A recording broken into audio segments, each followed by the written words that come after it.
Here I am. Hello, and welcome to another episode of Power of the Pen. I am here, LaWanna Bradford, with Barbara Beckley, who is the Diamond Factor Experience Network CEO, as well as international 9-time best-selling author. How's it going? How you doing? Happy Sunday. Happy, joy. Nice to be here. I'm doing great, and I'm just so excited. Normally, we start this off with just getting right into our guest discussion, then followed by our author's corner where you see Barbara. But guess what? Barbara and I are not only friends and partners, but we are collaborators in a couple books. So, Barbara, you want to hold up the first one that we had the opportunity to collaborate in? 31 Ways of Influence. And that one was by compiled by Dr. Derashay Zorn. And this is volume 2. And we're going to be talking about volume 2 today, but we just wanted to show you that there are just so many great opportunities that are out there for those of you that may be a little bit nervous about getting started as an author, and you want to get a message out, but maybe you're not comfortable doing an entire book by yourself. Well, this is a way, right, Barbara? Yeah. And that's how I started. I mean, I told myself, okay, first of all, I was in my mind saying I could never write a book. I had never, so this just wouldn't happen. You know, that's those little gremlins I say in the back of your head. And somebody just told me and said, Barbara, start off with just one chapter, just your thoughts. You've been journaling, because I was journaling a lot. And they said, just put it all together, because you probably have it already. You just got to just structure it and then put that faith out there and say, let me, get a chapter. And at that time, I didn't know, this is a while ago, I didn't know about collaboration books, because I was just thinking, okay, you got to write your own book. And then all of a sudden it birthed when I seen people, oh, you want to be an author? You can do a chapter. And I'm like, okay, the universe is speaking to me. What's going on with this? So that started my journey on saying, okay, now I can put pen to paper and start my story within that one chapter. Exactly. And for those of you that are joining us for the first time, Power of the Pen is designed to be a platform to spotlight women authors, but we occasionally will bring on men authors. And these are messages that are designed for women to enhance the lives of women. And we want to be able to celebrate these authors, but also their messages, and to provide them a way to expand their reach, their impact, and their influence. And the 31 Ways of Influence, Volume 2, it's a bestseller, and Volume 1 was a bestseller. It's the tools of the Proverbs 31 woman. So Proverbs is biblical Proverbs, to successfully impact nations. And I just want to read this one section in the back. It says, in this book, 7 not so ordinary women, and that was a beautiful thing, because there were 7 of us that were involved in this composition, share their extraordinary journeys. These journeys were not planned on their own, but were designed by God. And Barbara often talks about, when life happens, when the tsunamis and earthquake happens, sometimes we're like, okay, God, what's going on? Well, this book, we kind of share some of those. And it says, orchestrated by God to take them on a path that would equip them to make incredible marks in the world. So that's what this book was all about. And I'd like to, if it's okay, Barbara, just read an excerpt of yours, and then let you share a little bit about this chapter. Mm-hmm. So Barbara actually contributed two chapters, and this one is called Our Uniqueness. Is it creating an impact? One of the things she says here, and it references the source scripture that she used as a foundation, was give her of the fruit of her hands, and let her own works praise her in the gates. Proverbs 31:31. And she says, how our uniqueness impacts others is so important. Our life's message and everything we do should mean something to others. This creates change. A few months ago, I posted one of my stories in a Facebook group I facilitated. I decided I wanted the information to make a connection. I told the story of when I was 17 and my father passed. My dad didn't die from natural causes. Unfortunately, he was murdered. My dad was my rock. He would play dolls with me at the age of 7 and watch The Wizard of Oz with me no matter how many times I wanted to see it. He would look at me and say, "Do you want to see it again?" Then we would watch it over again. He would always give me hugs and let me know that I was brilliant and a diamond that was shaping. Barbara. Oh wow, I'm crying, and the way you read it, I'm like, you need to go on auto books. Well, it all boils down to, like I said at the beginning, how our uniqueness, our gifts we have in us, and I put my father in because he was the one that really started that journey for me to know that I had something in me, even though the world was saying something different that I was battling with. But he came into my life and basically said, you have a gift. We all have gifts. And he was just trying to express that in me. And as I was growing and really learning, getting molded and shaped, like that diamond story, I found out that we all do. And I told myself, I said, I want to be on a mission for all, especially women, to understand we got our own voice. We do our own thing. Just because somebody might do the same thing you do. I always use a tire example. The tire is there. It's original. I mean, there's a tire. But you might have a tire that glows and with little sprinkles on it and look real pretty. Another person might have a tire with just like purple colors on it and they like it. It's still that tire, but it's different and unique because you made it that way of what you've been doing and what you've been going through, what you like and what you accomplish and what you portray to the world. So that's why I'm always saying that are you really having your uniqueness impact others? Because I always say it's so sad to keep it inside and not let it out so other people understand that, hey, I can do the same thing Barbara LaWanna did or Derashay. I can do that because I have my own gift to express to the world. Yeah, I love that, Barbara. And one of the things, and I want to just turn it back to you, as you said, sometimes we think about our uniqueness and our message, and it's just me, me, me, me. But you said, you want us to be conscious of how it's impacting others, right? We were designed for more than just existing. There's something greater there.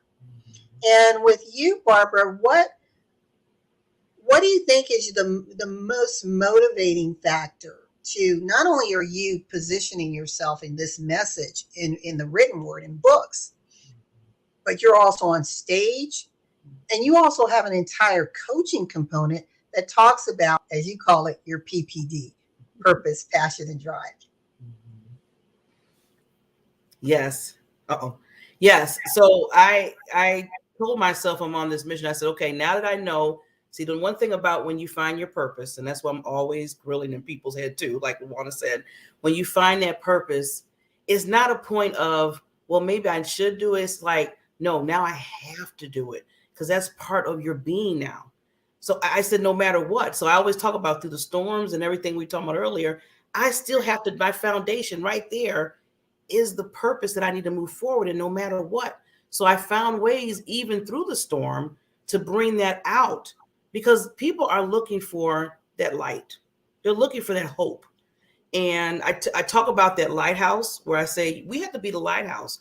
Our purpose, our passion, our drive that moves us, not in ourselves, but outside of ourselves so people see that. Because if you're a light and you're hidden, then nobody can see it. So that's why I would go back to your own purpose, your own gifts.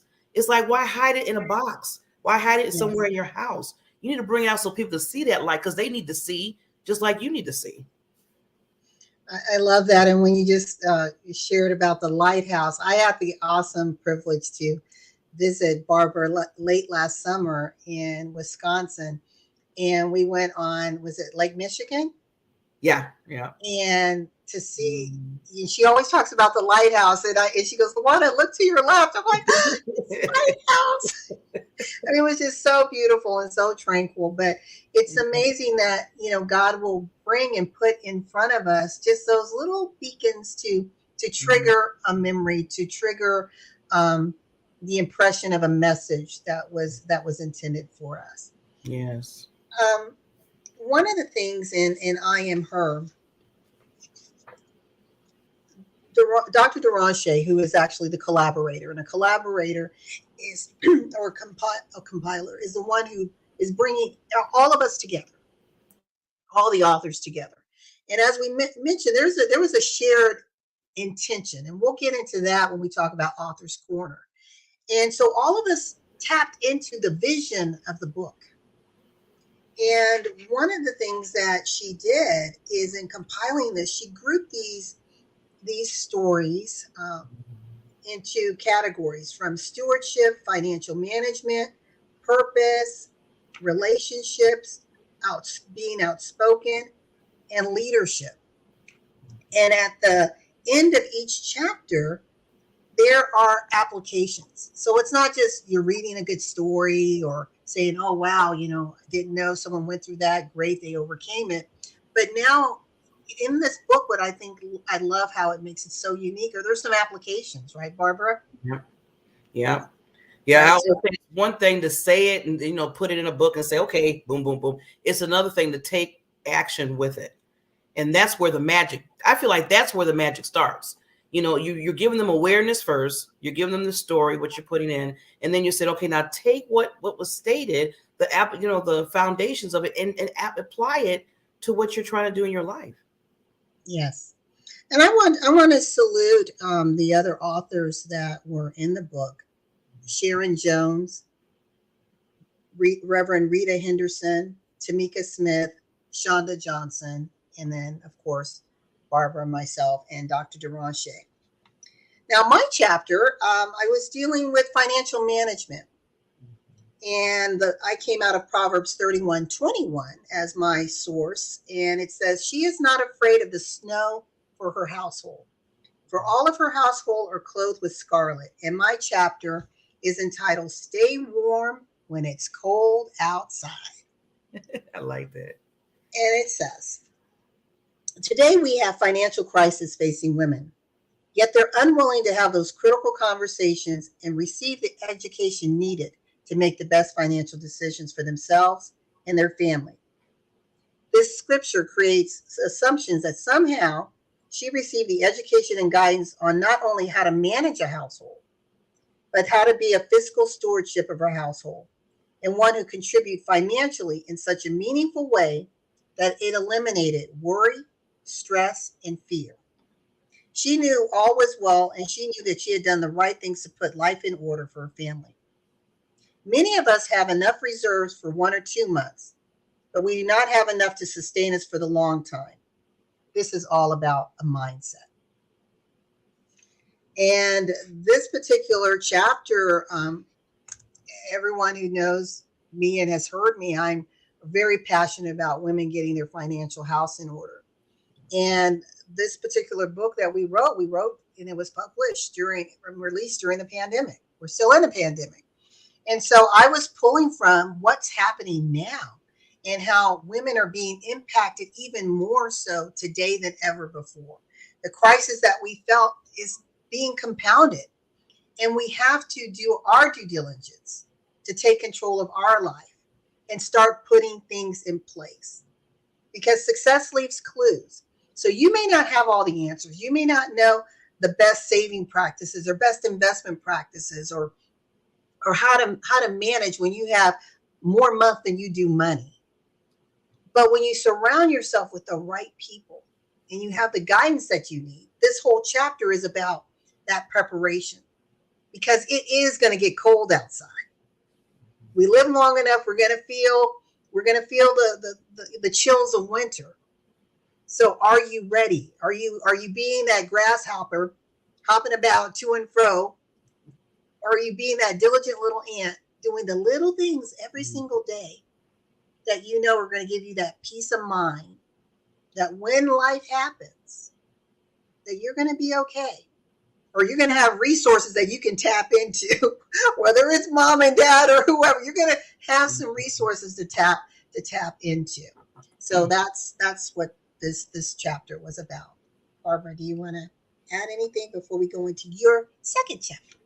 Well, I love how you frame that for us, because it was a reminder, especially for women, to really look at your financial being and what's going on, even through the pandemic. Like you said, we did this. That you still want to do a little checklist. You still want to make sure that you're covered in that aspect.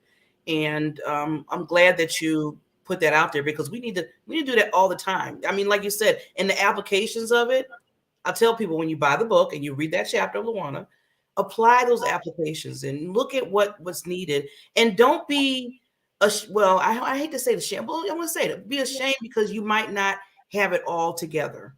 Because that's why you're reading it. That's why you're learning and growing from her, is because you can put that now. It's never too late. It's never too late. Yes. The other thing that I love is at the end of each chapter is the contact information for the authors. So not only do you get to read and understand the story, the journeys, or whatever example is being placed before you, and apply the applications, but if you want more, if you have questions, if you want to engage any of the authors, if you want us to come speak, to be interviewed, again, all of us are coaches and consultants and ministers. So we can help provide you with solutions, with guideposts to get you to where you want to go. And our contact information is in the back of each chapter just for you. Now, Barbara's next chapter is called Built to Last. And she came out of Proverbs 31:27. She looks well to the ways of her household and eats not the bread of idleness. I need to say that one again. She looks well to the ways of her household and eats not the bread of idleness. So I'm going to just read again, just a little excerpt. Barbara says, before I was about to give up hope and give up on moving forward, I remembered my aunt's words a few years ago. Anything you go through in life that is challenging and it hits your heart, the Bible will have the answers for you. Still, you have to believe what it says in the Word, not just read it. I had a Bible in my closet, and I asked myself, what will it hurt to start the process of looking for answers to help me dig from this deep hole? I flipped to the back of the Bible to look up at the area where I struggled. I would pick topics about hurting and helpless individuals and look at stories and scriptures about building a foundation. Barbara. Oh, here again, you're hitting my heart. I wrote that. No, yeah, when you mentioned my aunt, and it's been 2 years now. She was 91 when she passed. So much wisdom, so much wisdom. In fact, she was just the moniker of our whole family. And what I was struggling through, with my dad and other things that happened in my life, and then the current thing that was happening at the time was me knowing I had cancer, uterus cancer, and I just told myself, I said, what do I do? I'm always the one that's saying, be there. You got that, you got that purpose and passion, da, da, da. But then all of a sudden I felt myself again falling down a little bit. And that was just showing me that even if you're that beacon, sometimes the beacon needs to have that reminder and help. So when my aunt told me that, I said, okay, we're talking about Bible is, a living Bible all the time. The words are living. Let me try this. I need to go back and do this for me, because right now I wasn't feeling that. My emotions was running with me, running wild, like they say. And I went, like I said, went to the back of the book, because I said, it was funny because I was like, I'm doing this, maybe the the other route of it, just not reading I read each Bible, the books of the Bible. But I said, I need to know exactly where my hurt is right now. I need to know exactly where to find it in the Bible. I don't have time to be going through Genesis and all that right now. Let me know where it's at, and I need to read those stories and get it in me. And that's what I did. So I took the Bible, went straight to the back of it, and I wrote down everything that I had heard, and I looked in the back where it told me where I needed to go. And I'm telling you, when I was reading those stories and I was really having an open mind about it, I said, okay, I got to get my foundation back. I had to build my foundation back, because through all the stories, it was just showing me how they had to go back. They had to go back to prayer. They had to go back to fasting. They had to go back to being around like-minded people and all those stories. And I said, I felt myself fleeing away from some of that.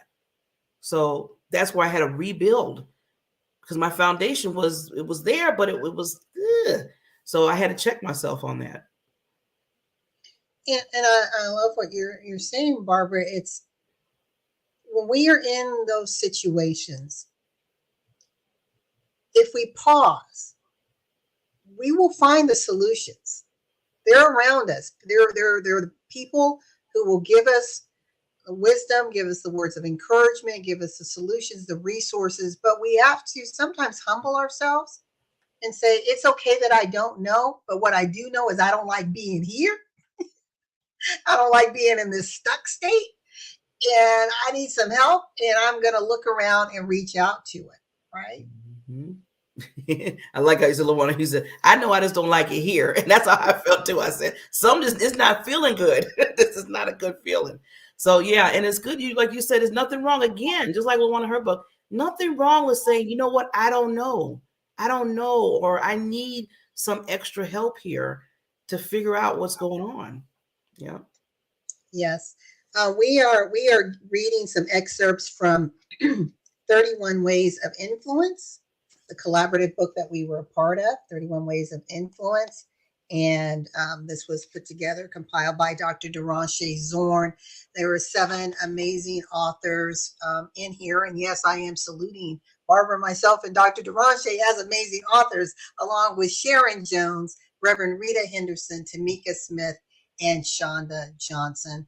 We encourage you to get this book. It's just not a compilation of stories, but the vision of this is women sharing their extraordinary journeys. These journeys were not planned on their own, but were designed and orchestrated by God to take them on a path that would equip them to make incredible marks within the world.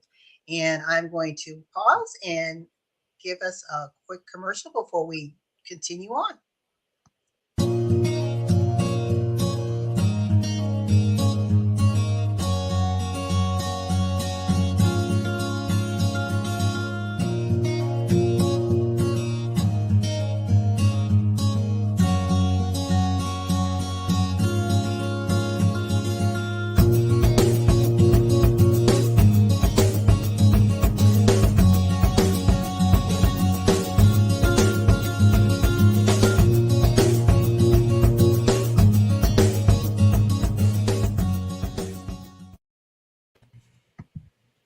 All right. Well, we are back. That is an upcoming collaboration book. You'll be hearing more about that as we approach the spring, and it is positioning beyond pivot. And we are looking for only a handful of women to be in this book whose lives can help elevate individuals in business who are struggling with, should I pivoted, now what? Right? It's the now what? The next chapter that I was in is called Being a Voice to the Voiceless. Came out of Proverbs 31:20.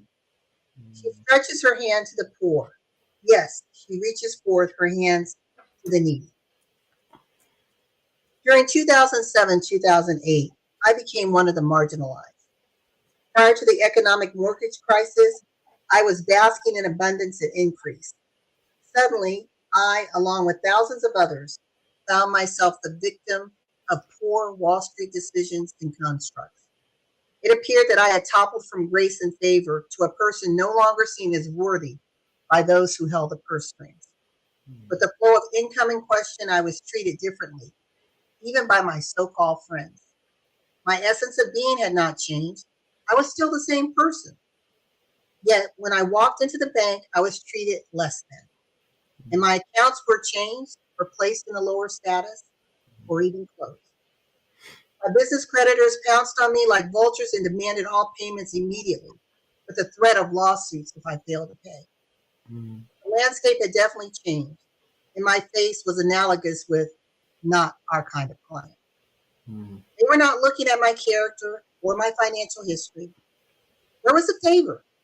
The banks did not acknowledge the billions of government bailout funds they had received, but they only sank their teeth deeper into my dwindling bank accounts. It had become a dog-eat-dog world. They had received assistance on the backs of our tax-paying dollars, but refused to extend their hand to me, a long-standing client. And this whole chapter talks about, again, this goes back to we keep living, life can happen.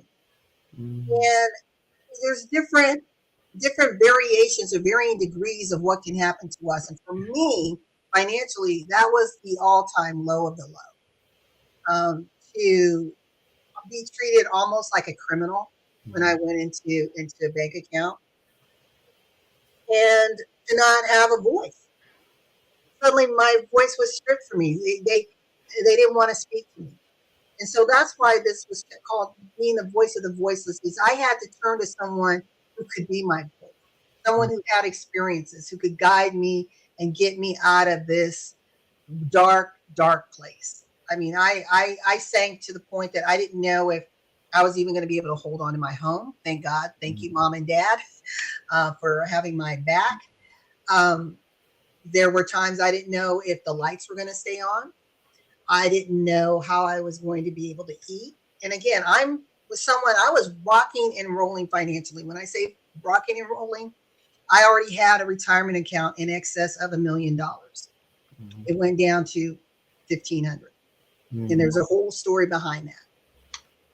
And then to have your bank accounts literally stripped from you, where you no longer can open up a bank account.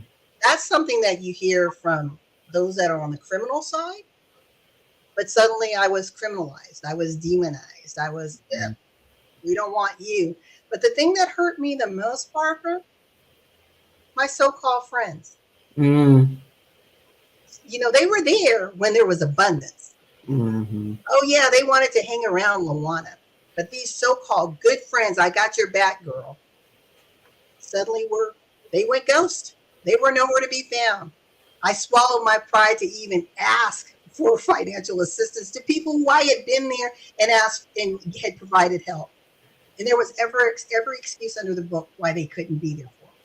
But yet they were my friends. So this whole chapter is about, I believe, when God has given us a gift and God has given us increase and God has given us again increase in spiritual strength, financial strength, emotional strength. It is our obligation to extend those gifts to others and not sit selfishly on them. And sometimes we have to rise up and be the voice to those that no longer have a voice, or their voice is deafened because they don't fit the mold any longer. So that's what this chapter is about. Wow. And I'm just so grateful again for Dr. Derashay and just her vision of the 31 Ways of Influence, because it gave me the courage to tell stories about myself that lines with my business and lines with the services I provide in a way to, I think, make me more relatable to people, right? And to say, I get it. Yes. You know, it's not just me saying, you need to do this financially. It's like, no, I get it. Yes. I get it being here and being like tossed under the mat. You know, so I totally get it. And we've got Dr. Derashay in the house. I'm getting ready to bring her up. Yay. Hello. How's it going? Hey, lady. Hello. How are you? We're doing great. Good to see you. Good to see you guys as well. Thank you for joining us. We've just been talking about just this amazing collaborative book, volume 2 of 31 Ways of Influence. And we just salute you and your vision, and just for being interested in our story and allowing us a platform to join. Again, I just want to read off the names. Sharon Jones, Reverend Rita Henderson, Tamika Smith, Shonda Johnson, Barbara, myself, and Derashay, in weaving stories that all somehow have a bit of relationship that can impact a woman in her life and in her business. And I'd like to just turn it over to you, Dr. Derashay, to talk about what inspired you to pull together this powerful message. But not only did you do that, I think this is amazing. Is there are a lot of collaborators out there, right? Mm. But what you did is you tied this to not only an international message, but to an international conference that traveled around the world. So I'm just going to toss it over to you and take it away. Oh yes, you know what? Absolutely. Man, this project came about because there were so many women that was hurting, so many women that was in pain, so many women that were going through so many different situations and circumstances. And I wanted to provide a platform for women to hear from women just like them who was where they were and have gained some level of success in their lives. And so I wanted to develop a product where people can relate and that through that relatable space that it will give other women encouragement to break through their situations and circumstances that was keeping them from not being the influential woman that they've been called to be. And so I think through this particular project, as we gathered women from different spaces, from different spaces within our lives, that it allowed for other women to, as we let down our barriers, as we let down our hair, it allowed other women to come into our space, right, and come along in the journey that we once that we had, or the journey that we've been through, but also put themselves in that space and give them the power to move, right, the power to move to the next destination in which God had called forth in their very lives. And so this project, it did birth out a whole international movement, a whole entire international movement. We got one and two going on here, right? And so it birthed out a whole international movement where we've been able to go into spaces and talk to women from different cultures, from different backgrounds, but have the same issues, right? That have the same issues, and but with those same issues that they can see and identify themselves to know that yes, they are her, right? That they are her international. That's the movement. I am her international. And so that they can identify, yes, I am her, right? I can identify with the pain, I can identify with the hurt, but I can also identify with the success. And with being able to identify with the success, that now women know too that yes, I can do it too. I remember when we was in South Africa, and at first, the first time I took the stage, they read my regular bio, right? And so I was like, oh no, the second day I was like, read this one. And when they read the second one and they talked about my struggle, they talked about my pain, they talked about the things that I had been through, right? It wasn't the polished version of me. That captivated the women in such a way to now say, you know what? I can do anything. I can complete the vision and dreams that God has called forth in my life. And it put them in a space to, afterwards they was like, hey, I want to do this. And, we had, private sessions and things of that nature to develop strategy so that they can move past their barriers, right, and get to the destination that God had called forth in their life. But they didn't get that ignitement of fire until they understood, listen, that I went through some struggles, that I went through some pain, that there were some turmoils in my life, right, that I had to push through to get to where I am, even in the space of opposition, even in the space of being denied, right? but having that energy, having that truth on the inside, right?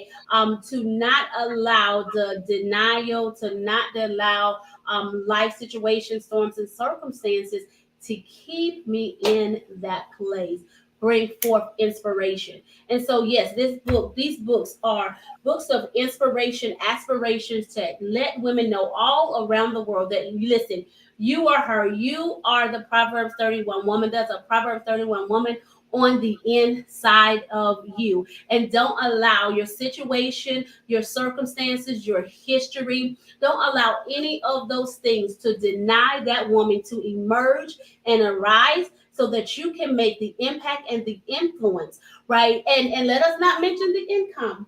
Right?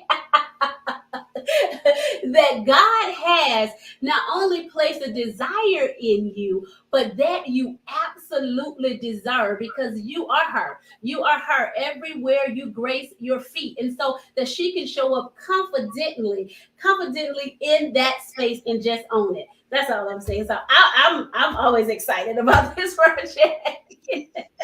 Oh, I love it. And I want to read a part of one of your chapters. In fact, you led off the book with, I am her, make the time to become.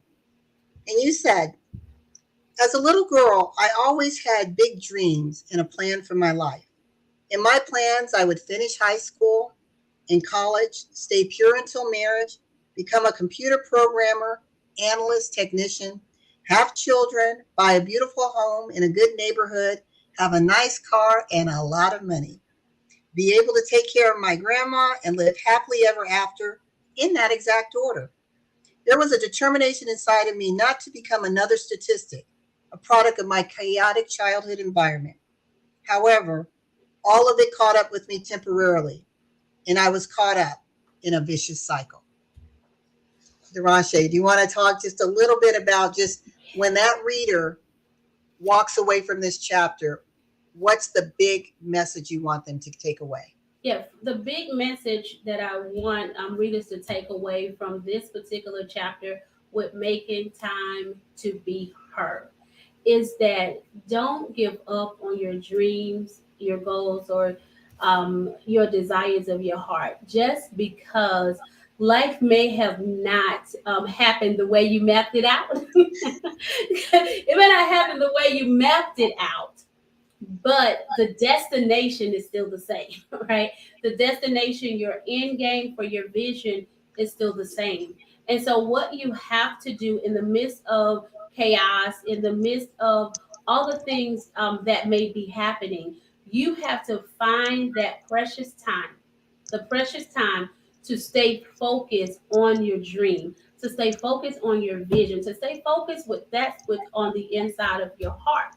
And even with that, making time, right, to heal, making time to heal, be restored, and making time to build that which is on the inside of you. And so with that particular chapter, it's all about making the time that's necessary for you so that you can manifest the spaces and places that you have been dreaming about.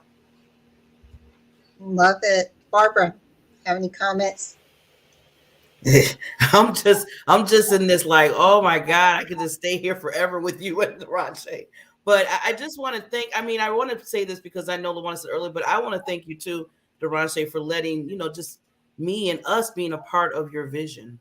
It's one thing when you're starting on your own and you know that vision, you have it deep inside of you, like you have with the I Am movement. But when you start collaborating and letting others into your vision, I always say that's just so powerful. That's like a whole nother level of the empire that's being grown from you, from what you put out there. So thank you, and thank you for listening to God to put it in you, and then to bring us on that journey, so we can just be there, just looking and saying, "Yay, you did it, Dr. Roger! You did it! No, we did We it. did Listen. it! You did it! You did it!" Because it started with you, and it came to us together. Yeah. So And I want to Yes. thank you guys for you guys having an ear to hear, right?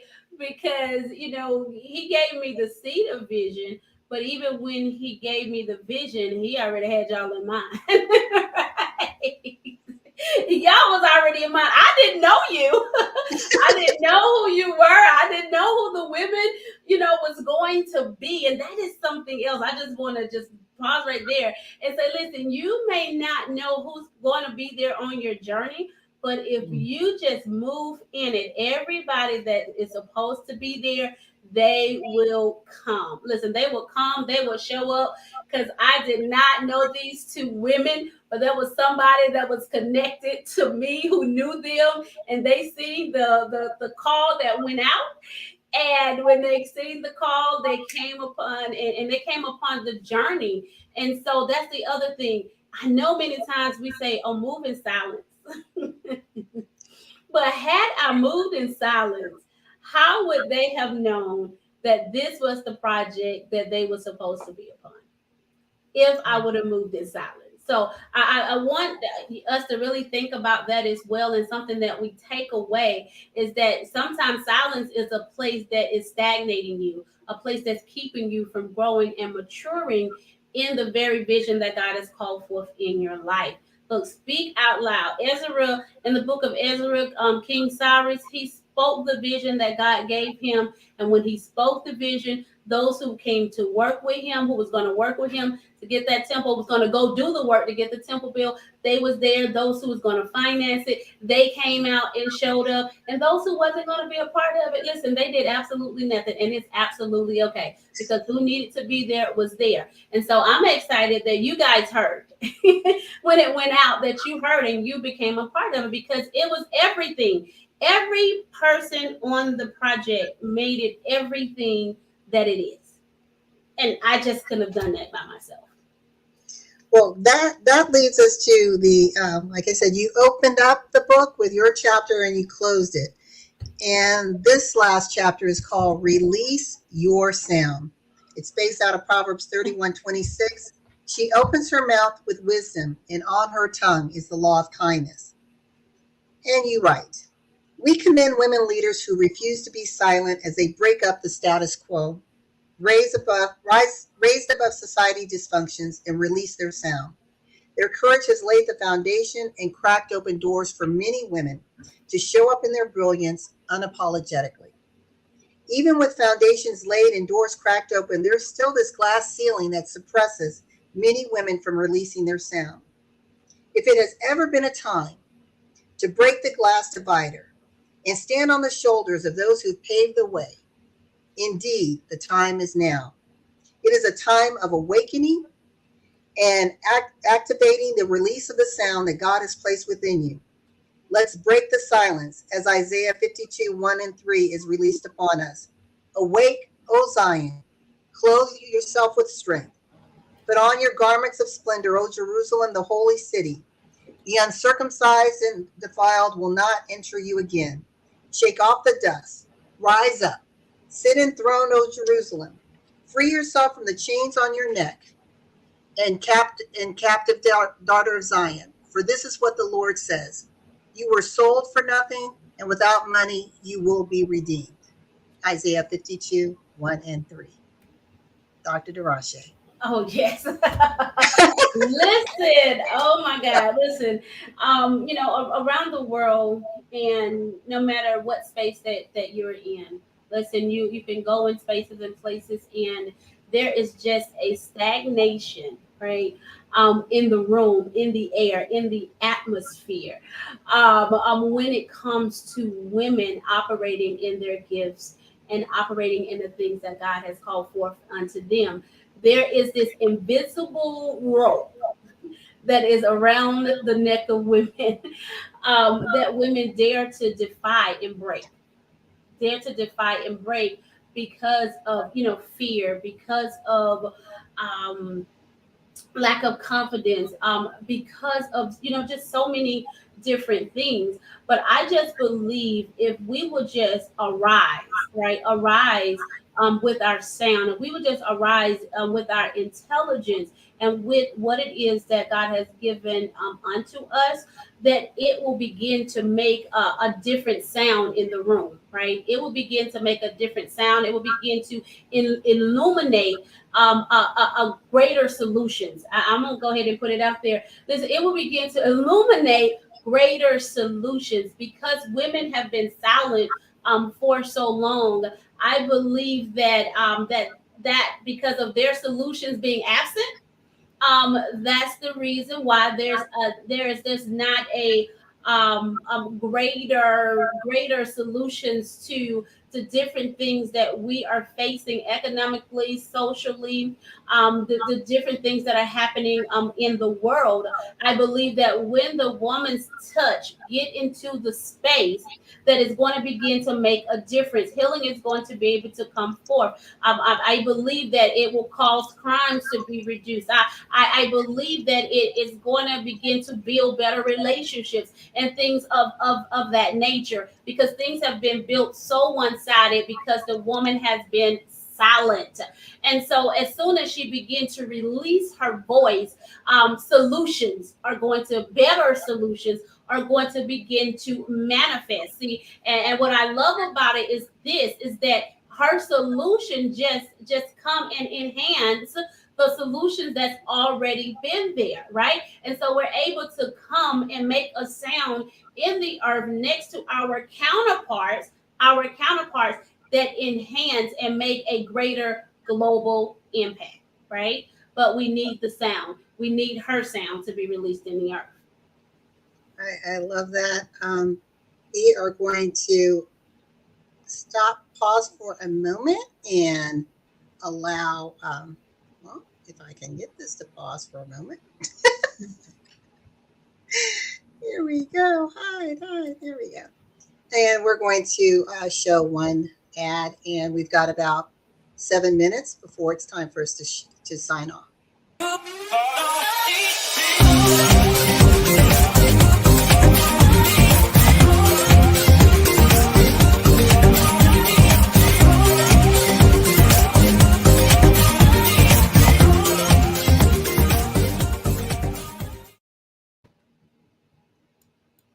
All right. So the social media secrets for the Biz Queen. We want to thank our sponsor, the Diamond Factor Experience. It started on this 22nd, actually this past week, because there was a delay. So it's not too late to register. So you can go to barbarabeckley.com, again, barbarabeckley.com, and sign up. And again, you will have the replay available for this past weekend that you missed. So we just wanted to put that out there. But before we close out, again, you can get your copy of volumes 1 and 2 of 31 Ways of Influence by Dr. Derashay Zorn, featuring 7 authors on Amazon.com. I don't believe you'll be disappointed with this book. There's so many things that you're able to do within your life and in your business if you just are able to take some of these principles. But what we want to do is we want to take the next 5 minutes. We typically spend more time with Author's Corner, but because this was a collaborative book, we wanted to take a little bit more time. And I want to talk about collaboration and how important is it? I want to bounce it to Barbara and then to you, Dr. Derashay. How important is it when? Let me reword it this way. We know it's exciting to say, oh, there's a collaborative book, and you jump on it, right? You just jump on any book. But how important is it to, number one, evaluate the message, evaluate the person who's leading the message, and to really ask yourself, because when I think of collaboration book, it's really what 31 Ways is doing. It's not just us coming together and I'm sharing space with someone. We actually know these other authors. There's a relationship that's being built and cultivated. So Barbara, I want to pass it to you, and then Dr. Derashay, to you to say the final word before we close out, just on how do you find the right collaboration book for you, Barbara? Well, I would say, because when I'm going back, like 5 years now, when I did my first one. Now, the first one, I was, like I said, I didn't know about the collaboration books.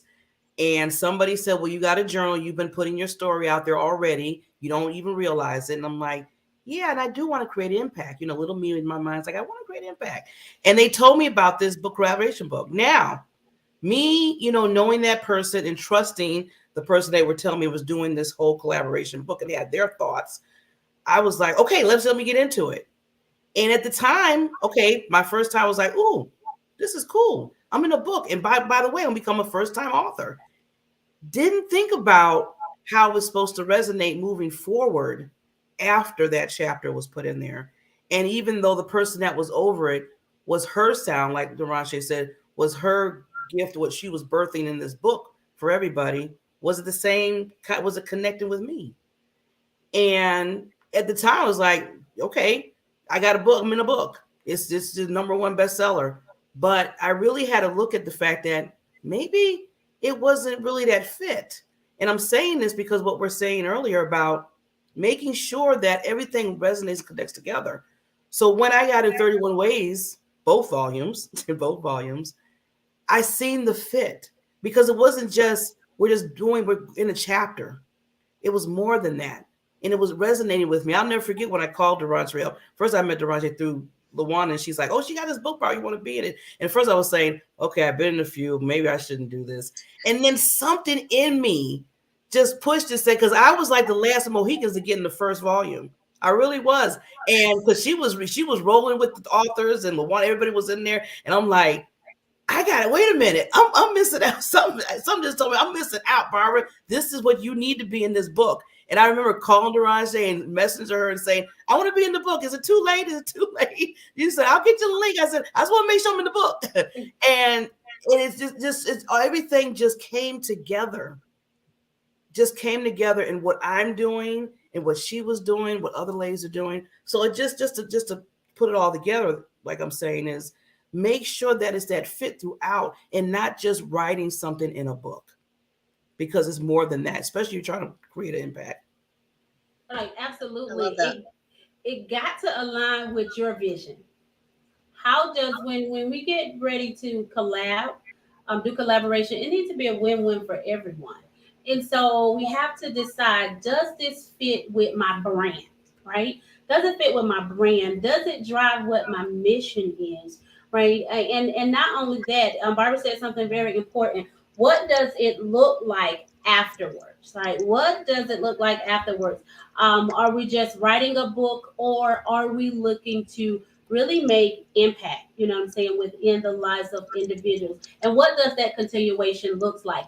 In addition to, is this a project where we're looking to build relationships, right? Because there's so many people, we get on projects and that's it. We just was on a project together and we do not know, one another. And so the great thing about it aligning with your purpose, it aligning with your mission, it aligns with who it is that you serve, that now you're on a project with like-minded individuals, right? And when you get with like-minded individuals, now it can also offspring other collaborations that could be a mutually benefit for the both of you. One of the things that I am highly, highly, one of the things that I'm highly, highly, I stand on is, listen, what can we do? How can you take this chapter in this book and benefit beyond the book, right? What are some other things? How does it line with what it is that you do? And how can you take it to the next step?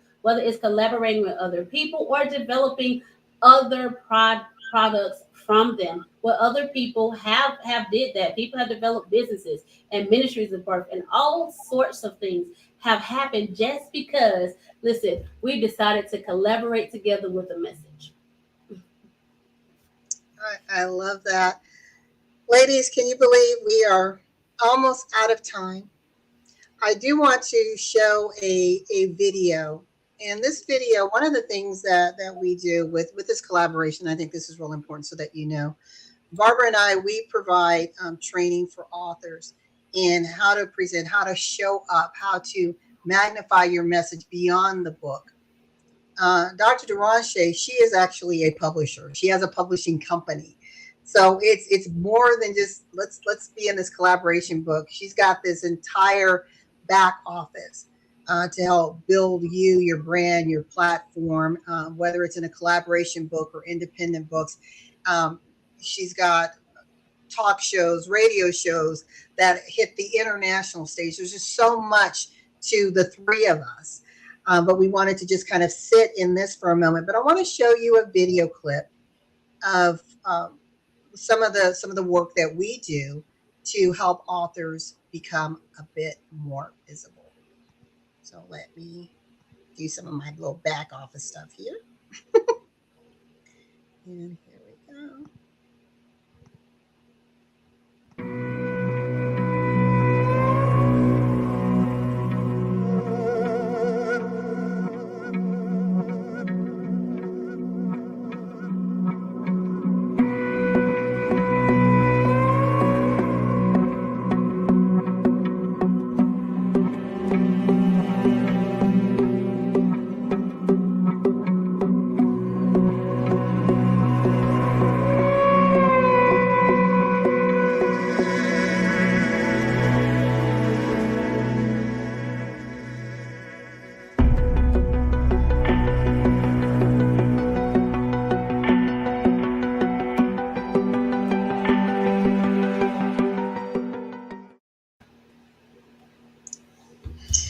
Well, for you who are out there who are an author, you may be a best-selling author, a new author. It's about positioning in order to magnify that message, whether that message was designed to create influence, impact, education, entertain, inspire, whatever it is. There are different platforms out there to help you expand that reach, create create other training modules, for example. And Derashay is really good at that, creating more visibility. Barbara with her social media secrets, the the video design and editing, which all three of us do. And then just training and knowing how to amplify your voice, how to show up, how to own that stage, which Dr. Derashay did so brilliantly on Friday on the International Ladies First radio show out of Las Vegas. So we encourage you, reach out to us, reach out to Dr. Derashay to learn more about collaboration books that she has upcoming, as well as if you want to just publish your book and you need an idea of how to get started, she's there for you. Barbara Beckley is here to help you really amplify who you are on social media. I'm a strategist, a financial analyst, here to help you make money and to create more impact in all you do in life and in business. And ladies, it's been a pleasure. Thank you so much for joining me on Power of the Pen. Thank you. Thank you. It's been a Until pleasure next being week, with you guys. we will see you on Facebook Live. You can follow us on E360 TV and on the Choose the Challenge YouTube channel. We will see you next week at 2 p.m. on another edition of Power of the Pen. Good night, everyone.